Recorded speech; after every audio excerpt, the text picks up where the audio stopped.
අහන්නකො මේ සින්දුව.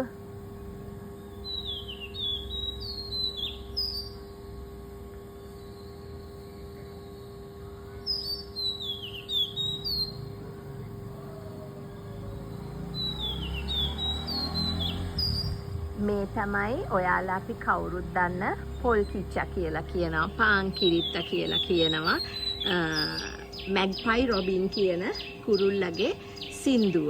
ඉතින් මේ නාගරීකරණය වෙච්ච මේ අපේ කොළඹ ප්‍රදේශයේ මේ ට්‍රාන්ස්ෆෝමර් එකක් ගාව උඩ වයර් එකේ ඉඳගෙන මෙයා මේ හවස දැන් පාන් කිරිත්තා නොහොත් පහන් කිරිත්තා, ඒ කියන්නේ එළි වෙනකොට කෑ ගහන නිසා නේ නම වැටිලා තියෙන්නේ.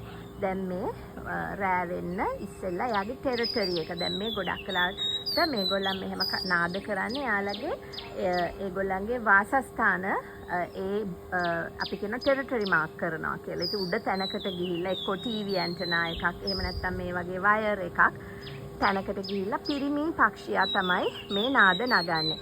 එයා කියනවා මේ සින්දු ඇහෙන දුර ඉන්න ඔක්කොටම මම මේ කියන්නේ මේ මගේ බල ප්‍රදේශය කියලා. ඉතින් ඇත්තටම මෙයාට ඉන්නවා යාගේ නෝනයි, තව ළමයි 4 දෙනෙකුත් ඉන්නවා මම දැන් දැක්කා. ඒගොල්ලොමුත් ඉන්නවා.